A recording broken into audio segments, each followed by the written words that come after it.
Vive un café con la palabra. Bienvenidos a este espacio en el que podemos disfrutar de la palabra de Dios y mirar lo que Dios nos quiere mostrar, acompañados de una tacita de café, por supuesto. Hablemos sobre la sabiduría. El día de hoy, miércoles 18 de junio del 2025.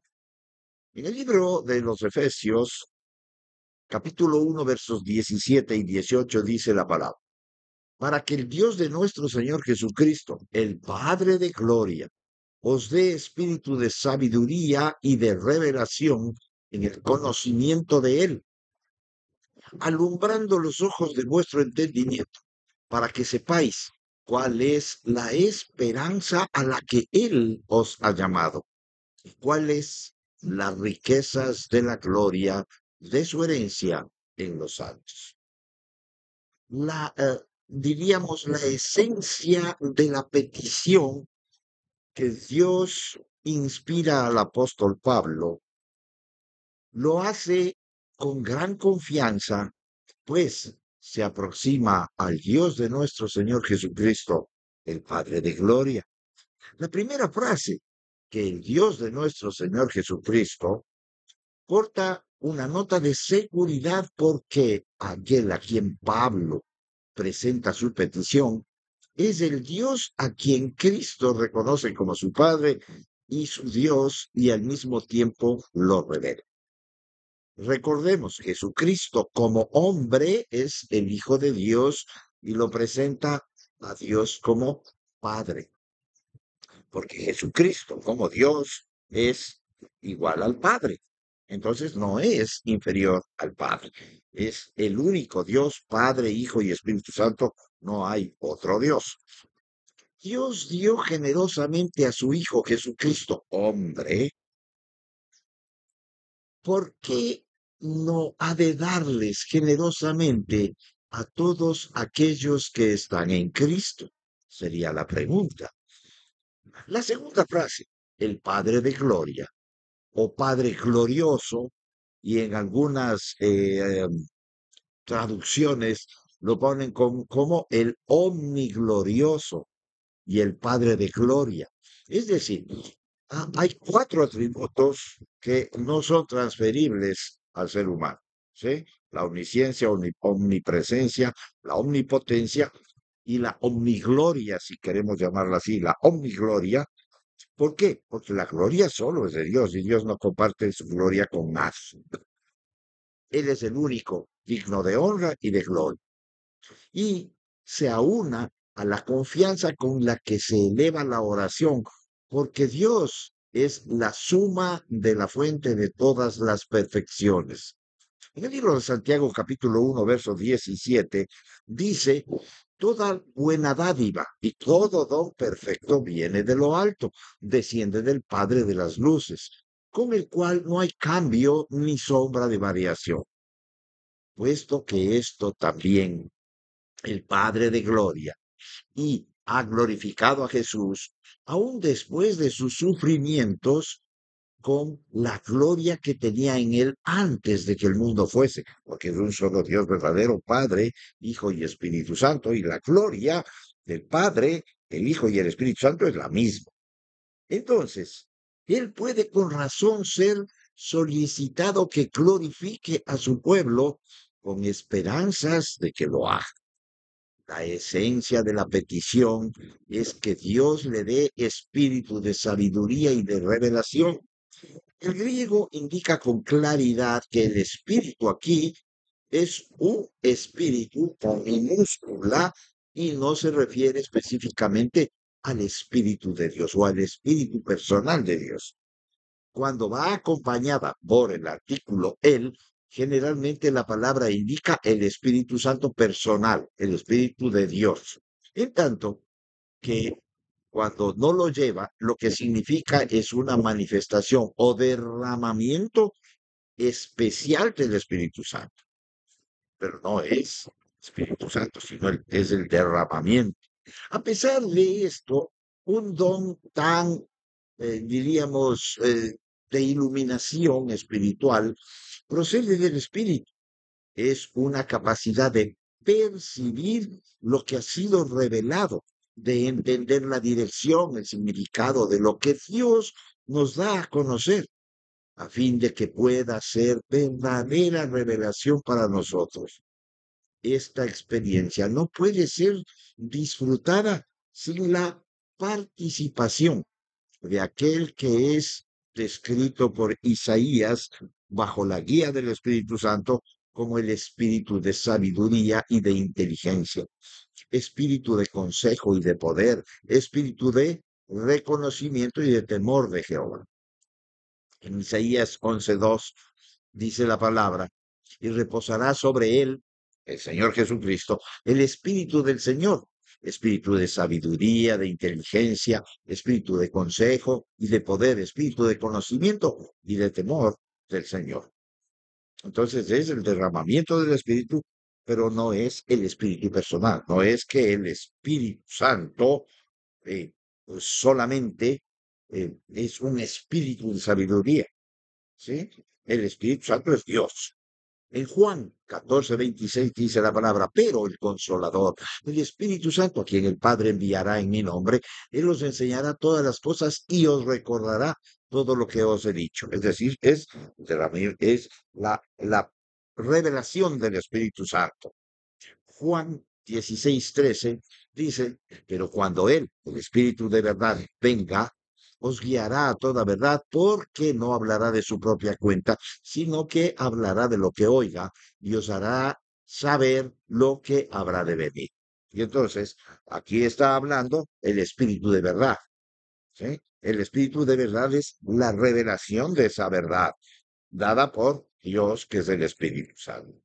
La frase en conocimiento de él, Dios, designa la sustancia de la sabiduría y la revelación. La suma del conocimiento del creyente cristiano es el conocimiento de Dios, la cual siempre significa el conocimiento de Él como Dios viviente y verdadero, la fuente de toda vida y la verdad, un conocimiento personal que involucra comunión, adoración y obediencia de amor. Conocimiento debe distinguirse la palabra griega epignosis de gnosis, que también es traducido como conocimiento. El término compuesto epignosis es algo más que gnosis y denota un conocimiento más vasto y más completo. Este conocimiento más completo es lo que resulta de una intimidad con Dios, una intimidad experimentada, una intimidad de revelación. El Espíritu Santo revela en la palabra, pero no es un conocimiento intelectual, es decir, es más que un conocimiento académico y teórico, porque es un conocimiento de experiencia con Dios. El hecho de que estos sean cristianos significa que ya habían recibido iluminación divina. Pero Pablo ora que el Espíritu Divino que moraba en ellos hiciera que su visión fuese más clara, más aguda y más fuerte, y que el amor y el poder divinos les fuesen revelados mucho más cabalmente. Lo que es más, en lo que toca a nuestra conversión, la gran revelación fue hecha por Cristo y en Cristo. En Cristo es revelada la palabra. Sin Cristo, imposible. Pero cuando el Espíritu de Dios ilumina la mente, vemos el significado de lo que Cristo dijo y de lo que Cristo hizo. Nosotros sencillamente descubrimos lo que estaba en la revelación cristiana desde el principio, desde antes de la fundación del mundo. El cristiano lleno del Espíritu Santo, es decir, ha muerto a su yo para que Dios gobierne toda su vida, esa es la llenura, posee, por tanto, diríamos, una intuición, una revelación profunda de las cosas de Dios. 1 Corintios capítulo 2 versos 10 al 16 leemos, pero Dios nos la reveló por medio del Espíritu, porque el Espíritu todo lo escudriña aún las profundidades de Dios. Porque entre los hombres, ¿quién conoce los pensamientos del hombre, sino el Espíritu del hombre que está en él? Asimismo, nadie conoce los pensamientos de Dios, sino el Espíritu de Dios. Y nosotros hemos recibido, no el espíritu del mundo, sino el espíritu que viene de Dios, para que conozcamos lo que Dios nos ha dado gratuitamente, de lo cual también hablamos, no con palabras enseñadas por sabiduría humana, sino con las enseñadas por el Espíritu, combinando pensamientos espirituales con palabras espirituales. Pero el hombre natural no acepta las cosas del Espíritu de Dios porque para él son necedad o locura y no las puede entender porque se disciernen espiritualmente. En cambio, el que es espiritual juzga todas las cosas, pero él no es juzgado por nadie, porque ¿quién ha conocido la mente del Señor para que le instruya? Mas nosotros tenemos la mente de Cristo. Las recompensas de la iluminación, alumbrando los ojos de nuestro entendimiento, es paralela en significado al verso anterior en lo que toca al espíritu de sabiduría y de revelación. ¿Eh? Diríamos, es otra manera de describir el don que resulta de una iluminación interior, porque de su interior correrán ríos de agua viva por el Espíritu Santo. En el pensamiento hebreo, el corazón alude a las emociones y no, diríamos, no alude a las emociones, sino a la voluntad. ¿Sí? No está hablando de emociones y lamentablemente la iglesia quiere ahora vivir bajo emociones, cuando el Señor lo que nos está mostrando, hablando de corazón, es en la voluntad del ser humano. El corazón es la comprensión moral, el ser interior esencial, es la esfera del bien y del mal, la intención pecaminosa y el arrepentimiento de comunión con Dios y de rechazo a Dios. ¿Quién rechaza a Dios? La persona que no ha sido tocada por Dios, que no ha sido revelada por Dios para que haya esa fe salvadora. Las recompensas de esta iluminación o de esta revelación son tres. ¿Cuál es la esperanza a la que Él nos ha llamado? ¿Cuáles son las riquezas de la gloria de su herencia en los santos? ¿Y cuál es la supereminente grandeza de su poder para con nosotros? Aquí domina un aumento del énfasis conforme Pablo exalta a Dios. Aquí vemos el llamado que él ha hecho y que data de la decisión de la gracia que Dios hizo en favor de su pueblo en Cristo Jesús. Y luego mira adelante a la esperanza de la consumación final cuando el propósito de Dios sea logrado en su pueblo y ellos sean glorificados en Cristo. En segunda está su herencia. Son los santos quienes constituyen la herencia de Dios. Colosenses 1:12 dice, dando gracias al Padre que nos ha capacitado para comprender la herencia de los santos en luz. La propia posesión de Dios, la iglesia, refleja su abundante gloria. También en Romanos 9:23 leemos, lo hizo para dar a conocer las riquezas de su gloria sobre los vasos de misericordia que de antemano Él preparó para gloria. En Efesios 3:16 leemos que os conceda conforme a las riquezas de su gloria, ser fortalecidos con poder por el Espíritu en el hombre interior, obviamente el Espíritu Santo. En Colosenses 1:27 leemos a quienes Dios quiso dar a conocer cuáles son las riquezas de la gloria de este misterio entre los gentiles, que es Cristo en vosotros, la esperanza de gloria. Es decir, que Dios quiso dar a conocer a quien Él quiso dar su poder. Ahora opera en el creyente. Esta grandeza no se puede o no puede ser medida. Es como la operación, la fuerza y de su poder en la resurrección, la ascensión y el señorío de Cristo. Los tres aspectos de la oración corresponden a las experiencias de la vida. Podemos enfrentarnos a los dolores de la tristeza, de la historia social y personal, en la esperanza del llamado de Dios.